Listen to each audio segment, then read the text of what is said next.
Namaste, and welcome to our continuing series, Essays on the Gita. We are in the chapter Sankhya, Yoga, and Vedanta, as always with our beloved Ranga, and we are beginning with the sentence in the first 6 chapters, the Gita. Okay?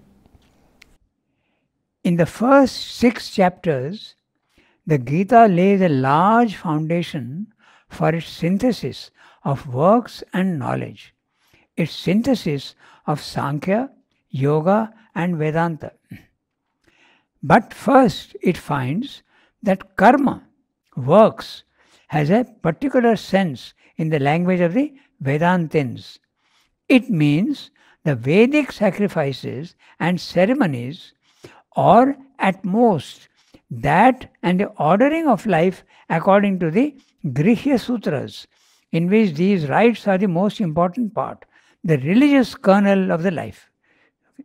I read the whole para first.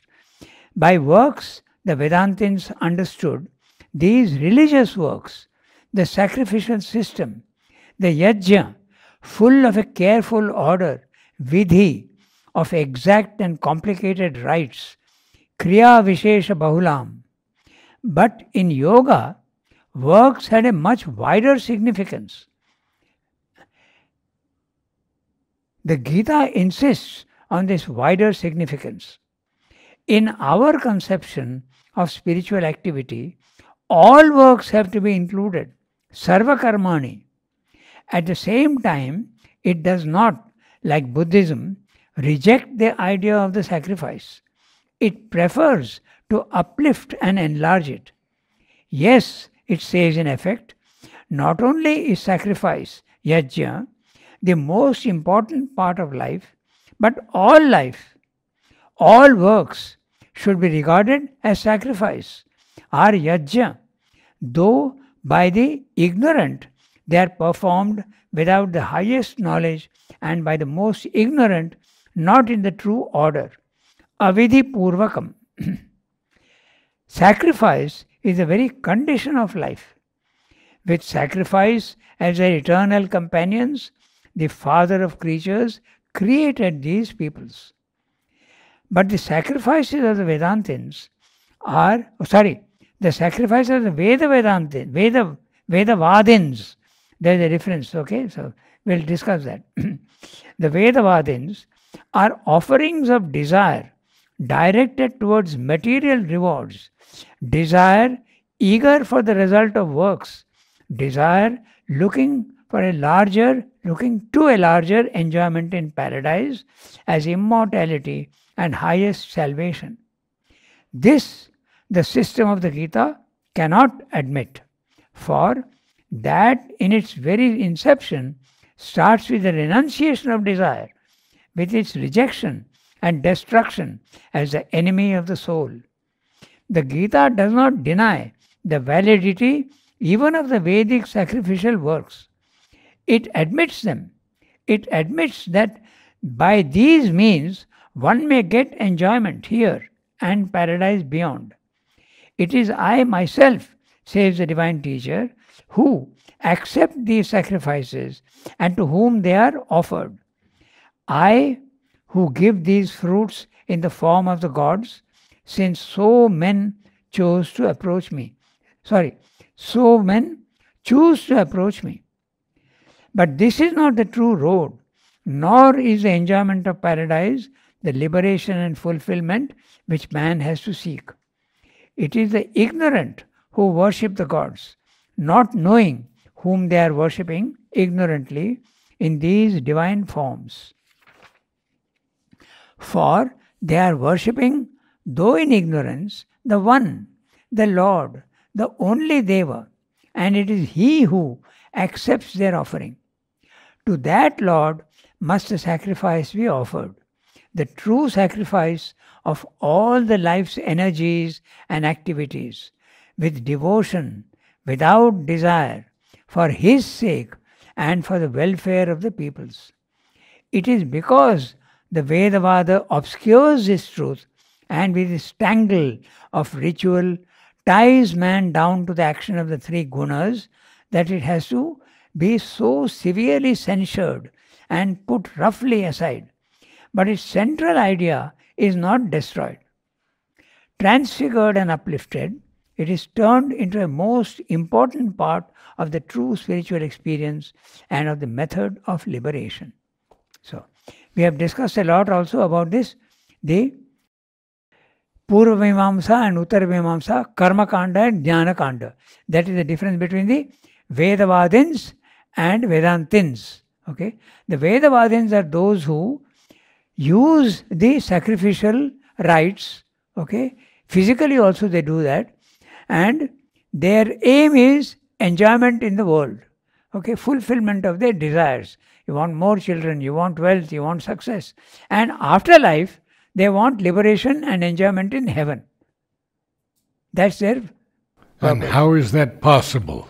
It is possible, the Gita is saying. Yeah. It's admitting. But it has to cast it aside. If you want a higher purpose. Right. Okay.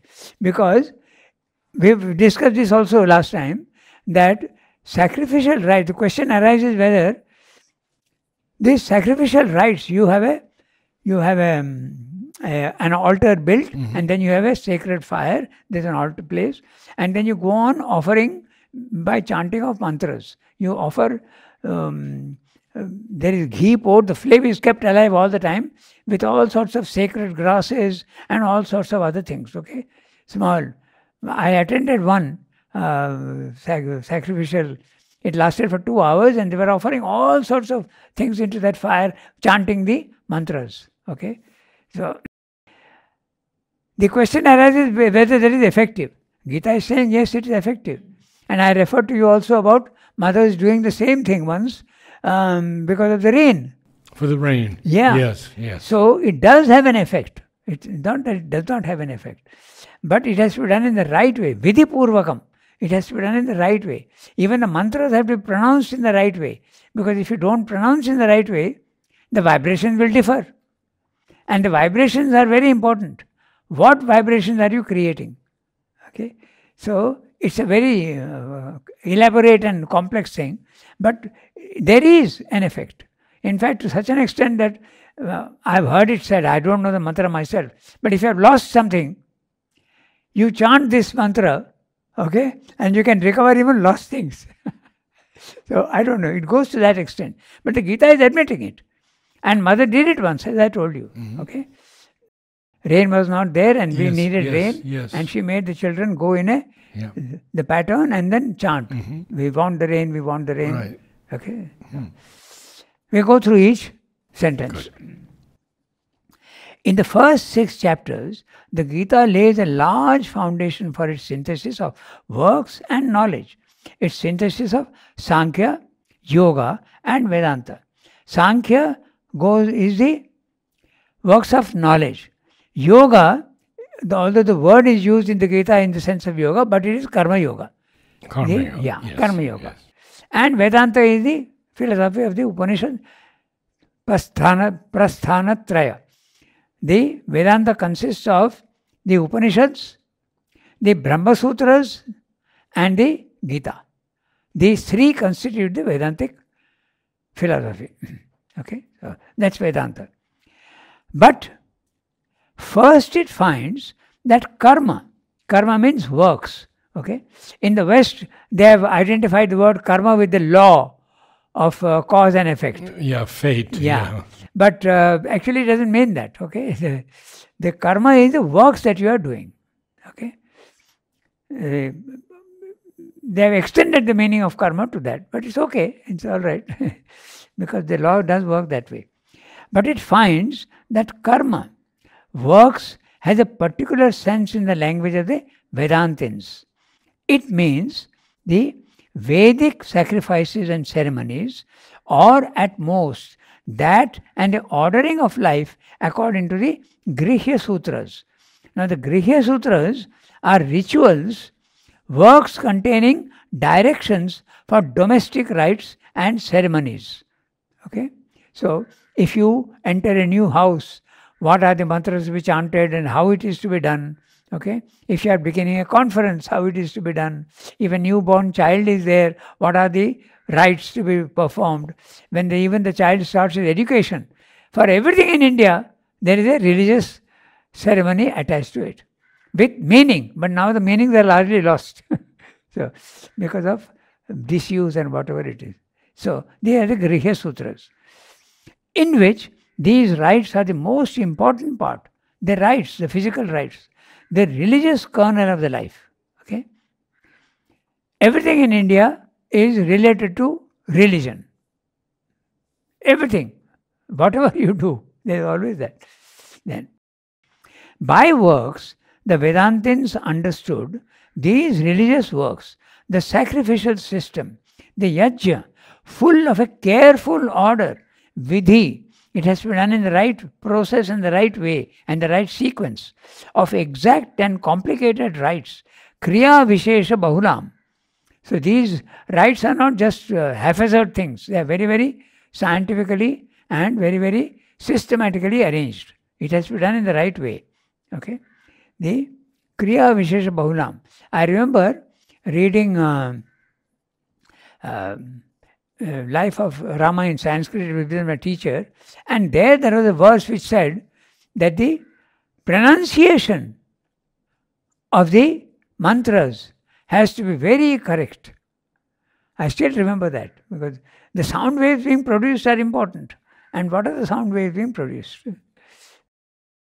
So, Kriya Vishesha Bahulam. But in yoga, works had a much wider significance.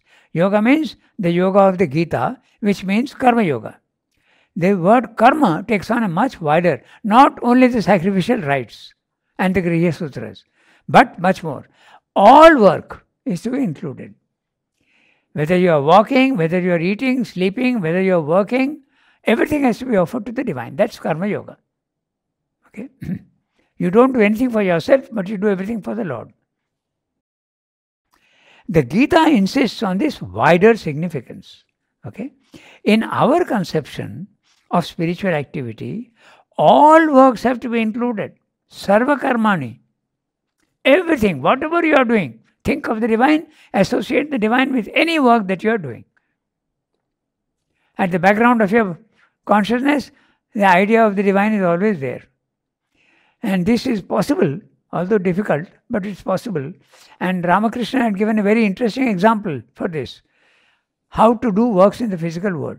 He had given the example of a maidservant who has got a 1.5-year-old or 2-year-old child at home, but she has to work to earn her living.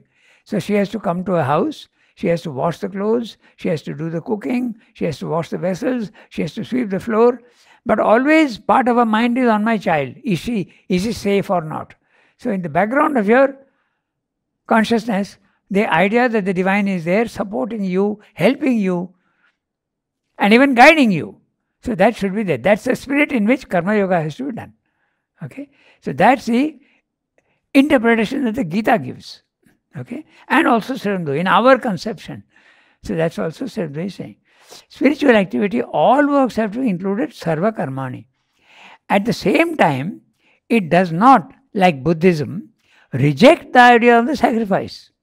Gita is not rejecting the sacrifice. There is some validity to it. But it has to be used in the right way and expand the meaning. Not in the sense of the Vedavadins. The Vedavadins are those who use only the sacrificial rites for satisfaction of desires, success in the world, and afterlife, going to heaven, immortality in heaven, enjoyment. Okay, so at the same time, it does not, like Buddhism, reject the idea of the sacrifice. It prefers to uplift and enlarge it. Yes, it says in effect, not only is sacrifice, yajna, the most important part of life, but all life, all works should be regarded as sacrifice. Are yajna, though by the ignorant they are performed without the higher knowledge, and by the most ignorant not in the true order, avidhi purvakam, without the right sequence and the right order. Sacrifice is a very condition of life. Now, that's a very interesting idea, and it can go from the highest spiritual heights to religious rites, and even to practical life in the world. And what is the sacrifice? You are offering everything to the divine. And there is an exchange. This whole idea of sacrifice is based on the principle of the unity and oneness of the creation. You can't do anything without the association of the unity and the rest of humanity. It's very, very practical. There has to be an exchange. You have to give and receive, give and receive. This idea is there very much in Indian philosophy. You are interacting with the universe, and the universe is interacting with you. Okay? The universe is interacting with you through your senses. And you are interacting with the universe through your, what are called the Jnanendriyas and the Karmendriyas.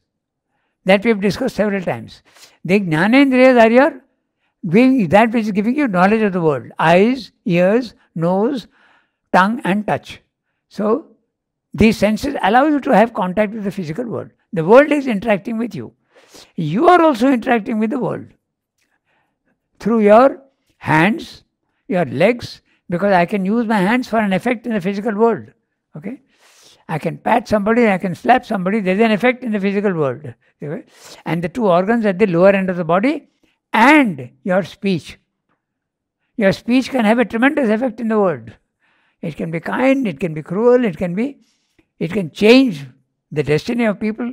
So this is the way you interact. So connectedness is the real idea of sacrifice. So it is so simple. Okay? Even if you go to buy something, you have to give money and then you get the thing. So this idea of exchange and interaction is very important in sacrifice, which the Marwandis understand very well. Okay? On their safe also they will have, on the one side they will write Shubha and Labha. Profit is justified, but you must also give in charity and also do good works, good deeds. Shubha and Labha. So that is understood by them. Okay? So this is the meaning of sacrifice. So even though in the chapter Synthesis of the Sacrifice, he has begun and given the whole quotation from the Gita also. When the Lord created the world, he created in a connected way between the gods and men. And with the interaction of the gods and men, both will grow, both will prosper. Okay? That's the idea of sacrifice. So this is what he's saying in very short here. He says, sacrifice is a very condition of life. You can't live alone. It's the cure for the egoistic tendencies in the physical world. You have to depend on others. And the more you depend on others, depend means interact meaningfully with others in a non-egoistic manner, you will benefit. If you act in a egoistic manner and do works only for yourself without giving, the Gita says you are a thief. And those who want to live alone in silence? Pardon? Those who want to live alone in silence? Yeah, okay, but they are not doing any work then. No. The Karma Yoga is not coming into the picture. Right. They are following the Jnana Yoga path. Right. Exactly. And there also, there is some sort of an effort and a interaction with the gods. No? Something is there. But this is mainly in the Karma Yoga, in the Gita. So, sacrifice is a very condition of life. With sacrifice as their eternal companions, he has just told you very simply. Okay, so he has said, sacrifice as a, where is it gone? With sacrifice as their eternal companion, the father of creatures, Prajapati, created the peoples.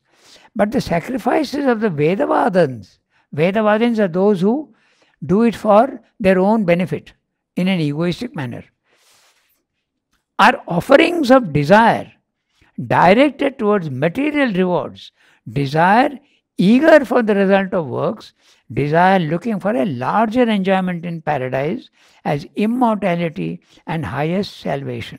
So, even that is there, and this also largely humanity understands. When you want something, you pray to the divine. Money is put into the Hundi. Hundi is the collection box of in the temples and all that. Okay, so that is always there. I'll tell you a very interesting story about a person who came here, a businesswoman, and she said, "Yes, I know something about the mother, but I've come in Pondicherry. I want to make a hotel. Okay, I want to build a hotel, and I will see if mother is going to help me with that. My faith in mother will increase if I can succeed." Now, this is not sacrifice. This is commerce. So that's not the spirit in which this is done. Yeah. And who is interested in your faith? You have your faith, don't have your faith. But I'll give you a better example, okay, of this interchange. Used in the wrong way. Okay, so when I was in the press, we had to buy a machine. Okay. Quite an expensive machine. At that time, 25 years ago, maybe 30 years ago, we had to buy a machine. It cost about 40 lakhs. So the sales manager of all the companies come and do their marketing with you. Okay. So this man came and he said, "Look, I am a devotee of mother." And he took out a blessings packet from his pocket and said, "See, urging me that you better place the order with me." Okay. And you know, I always send money to the mother. Okay. Whenever I am in difficulty, I send 100 rupees. And my difficulty gets solved. Oh, yes, I remember this. I told you about this. Yes. Then I asked him, suppose the difficulty doesn't get solved, what happens? You know what he said? I send another 100 rupees. Pure business. This is not sacrifice. Sacrifice is without desire, without any wanting. You just give yourself fully. So, this is what the Gita is saying, that everything is connected. And the sacrifice is done by the ignorant without the knowledge and without their consciousness that they are doing it. Just as you go into a shop and you give money and get your watch or whatever you want, it's also an interchange. The principle of sacrifice. You have to give to get. Okay? But it is done mechanically by most humans.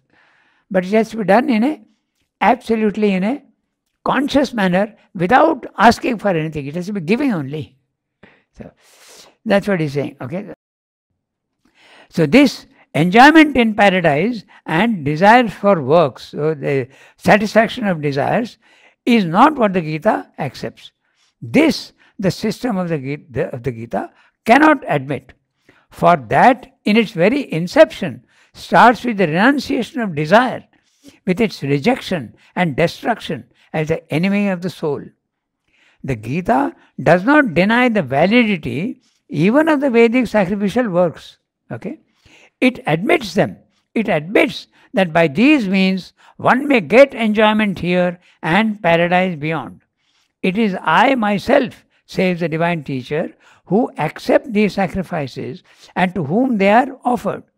I who give these fruits in the form of the gods, since so men choose to approach me. But this is not the true road, nor is the enjoyment of paradise the liberation and fulfillment which man has to seek. It is the ignorant who worship the gods, not knowing whom they are worshipping ignorantly in these divine forms. For they are worshipping, though in ignorance, the One, the Lord, the only Deva, and it is He who accepts their offering. Srimad said something very interesting. Even if it's there in the Gita, that even if you offer to the gods, the lesser gods, okay, ultimately that offering will reach me, the Supreme Divine. So they are doing it ignorantly, but I will finally receive all those things, says the Krishna. Okay, so and worshipping through ignorance the One, the Lord, the only Deva, and it is He who accepts their offering. To that Lord must a sacrifice be offered. The true sacrifice of all the life's energies and activities, with devotion, without desire, for His sake and for the welfare of the peoples. The welfare of the peoples, there is a phrase in the Gita, Sarva Loka Hite Rata. You are engaged when you have reached a certain height of spiritual consciousness, you are not doing anything for yourself. You are doing it only for the others. You are doing good works. but for the others, for the maintenance of the world, loka sangrahanartham, and also for the good of the peoples. That's what Shendra is quoting here, for the welfare of the peoples. It is because the Vedavada obscures this truth with its tangle of ritual ties, with its tangle of ritual, ties man down to the action of the three gunas, that it has to be so severely censured and put roughly aside. But its central idea is not destroyed. The central idea of the sacrifice. Transformed and uplifted, it is turned into a most important part of the true spiritual experience and of the method of liberation. So, Karma Yoga includes all work, not only the sacrificial rites. That's what is being said. Okay? We read the next one, and it's a very big para. Now he comes to the Vedantic idea. The Vedantic idea of knowledge does not present the same difficulties. The Gita takes it over at once and completely, and throughout the 6 chapters, quietly substitutes the still immutable Brahman of the Vedantins, the one without a second, immanent in all cosmos, for the still immutable but multiple Purusha of the Sankhyas. Okay, so I'll read the whole para and then we'll come back to it.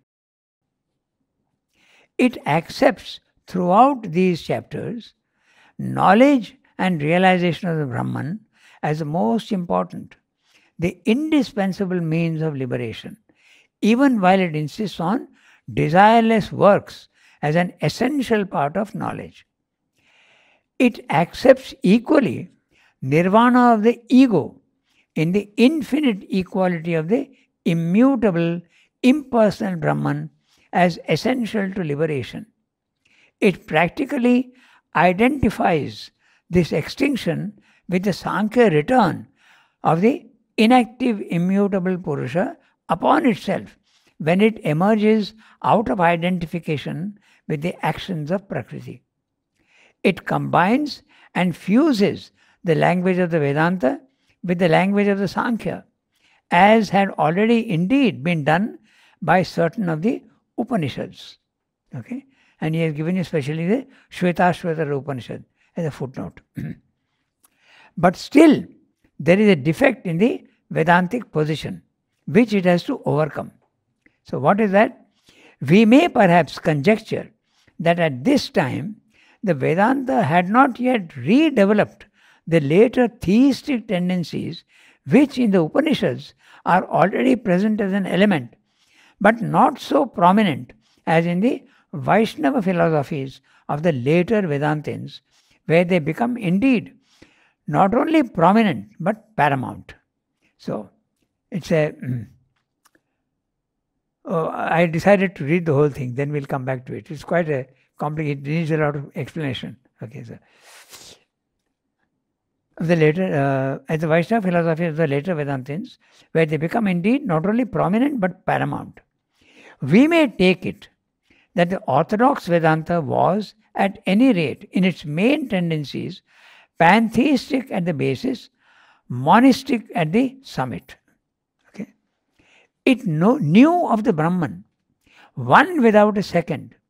It knew of the gods, Vishnu, Shiva, Brahma, and the rest, who all resolved themselves into the Brahman.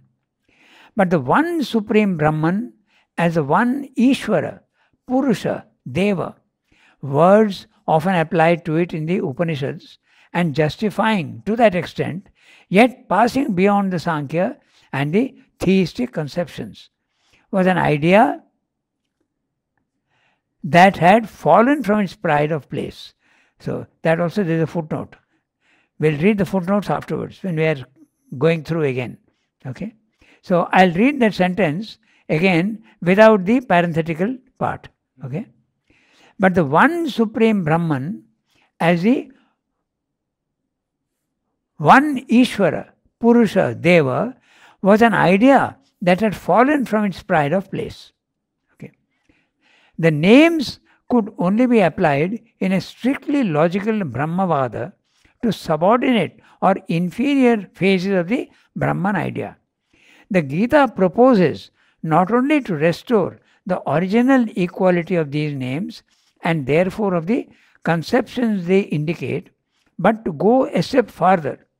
The Brahman, in its supreme and not in any lower aspect, has to be presented as a Purusha with a lower Prakriti for its Maya. So to synthesize thoroughly Vedanta and Sankhya, and as Ishvara, so to synthesize thoroughly both with the Yoga. But the Gita is going to represent the Ishvara, the Purushottama, as higher even than the still and immutable Brahman. And the loss of ego in the impersonal comes in at the beginning as only a great initial and necessary step towards union with the Purushottama. For the Purushottama is a supreme Brahman. It therefore passes boldly beyond the Veda and the Upanishads as they were taught by their best authorized exponents and affirms a teaching of its own which it has developed from them, but which may not be capable of being fitted in within the four corners of their meaning as ordinarily interpreted by the Vedavadins. Again another footnote. We'll see that one by one. In fact, without this free and synthetic dealing with the letter of the scripture, a work of large synthesis in the then state of conflict between the numerous schools and with the current methods of Vedantic exegesis would have been impossible.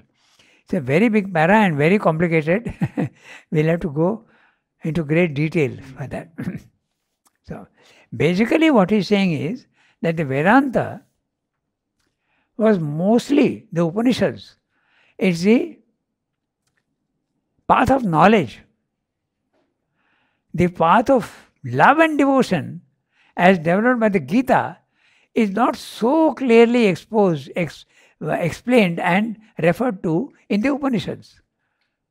It is there, but it's not so clearly and specially insisted on as in the Gita. Okay? In the Upanishads, there is Purusha Prakriti, there is spirit and matter, there is Brahman, and the idea of Purusha and Prakriti also is there. Brahman and the physical world, spirit and matter. That's all. But the Gita is going one step more. It goes to the third level. The first level is our ignorance, where Prakriti is doing its works. The second level is the spiritual planes of consciousness, where the Brahman is the immutable, ineffable, infinite consciousness. The Brahman, which the Buddhists interpret as Nirvana. Okay? It is a static condition and impersonal aspect of the divine. The Gita is going one step more. It goes to the third level and puts in the idea of the Ishvara, the personal aspect of the divine, Purushottama. So it gives three levels, whereas the Upanishads are very, not so clearly distinguish only two levels. There is a reference to the third level, but not as something very separate. That's what he's saying. He has said that elsewhere also. So this is the basic thing what he's saying in this big para. The Gita goes beyond and gives the third level. So we'll come back to it next time. Okay? Okay. But I've given you in brief what he's saying in this. Mm-hmm. Then you want me to read the next para? Okay. The Gita in later chapters, he has spoken about 6 chapters. So now he's saying in the later chapters, there are 18 chapters in the Gita. And if you read continuously shloka, it will take you 2 hours to complete. The Gita Parayana is often done in many places. It takes about 2 hours to do. 18 chapters. Okay? So 6, 6 and 6. So. But Sri Aurobindo's essays are 24 and 24. Now, it takes a lot longer to read that. It takes me 1 hour to read 1 chapter. Only reading. Well, not explanation. Recording. Only recording, yes. Yeah. Yeah. We'll finish the chapter. The Gita in later chapters speaks highly of the Veda and the Upanishads. So although it is going beyond them, it's speaking highly of the Vedas and the Upanishads. They are divine scriptures.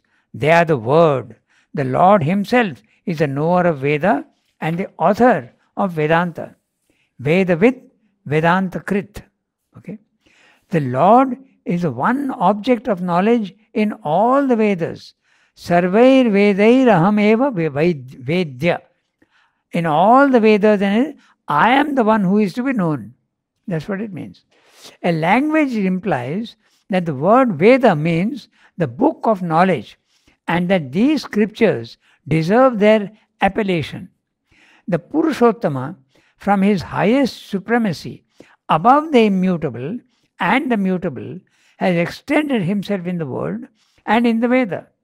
Still, the letter of the scripture binds and confuses, as the apostle of Christianity warned his disciples when he said that the letter killeth and it is the spirit that saves.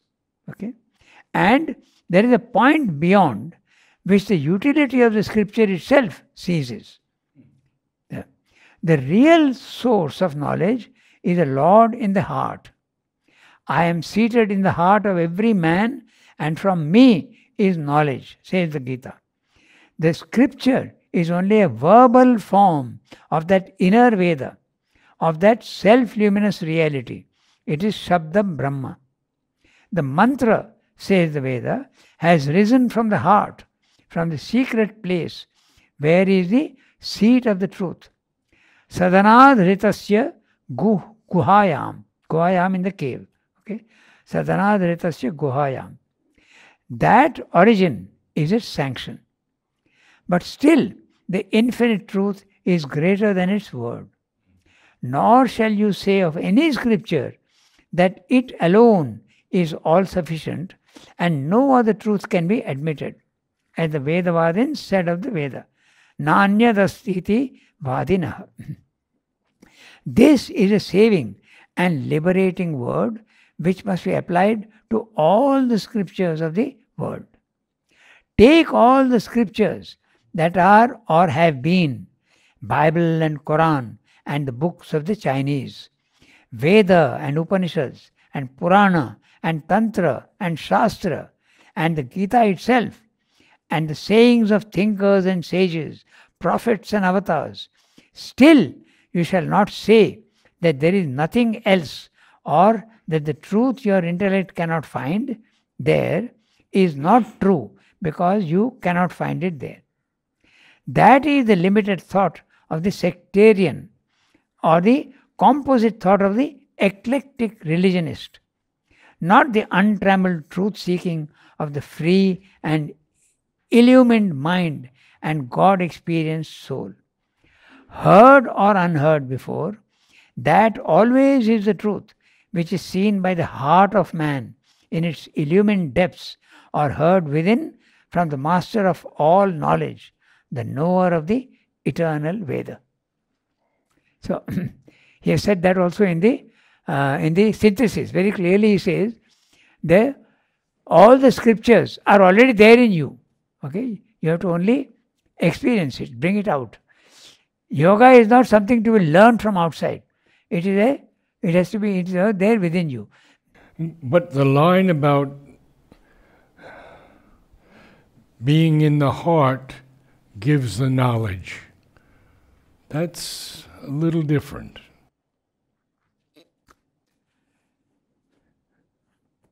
Where is he saying that? The real source of knowledge is the Lord in the heart.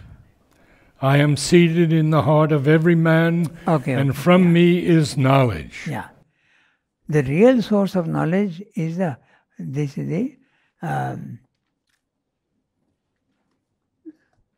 he's referring to the Gita, I think, okay? And in the synthesis very clearly he says that there are two grappling hooks. One is in the heart and one is in the self. They are the two grappling hooks by which you start yoga. So, the Gita gives a lot of importance to the heart. the love aspect, the devotion, which is not there so clearly in the Upanishads. It's more towards the knowledge aspect. It is there, but not so clearly spelled out. Yes. So, what he means by this is that I am seated in the heart of every human being. And I am the knowledge, I am the Veda. That's what is meant. Not in the ordinary sense of knowledge and love and devotion. So, I am the source of all knowledge and everything. That's what he's insisting on. You have to interpret it in that way. Okay, so. Very good. We'll And take it up next next week time. we'll begin the yoga of the intelligent will. Okay. Namaste all. Namaste. Tomorrow at 6 p.m. we have Savitri.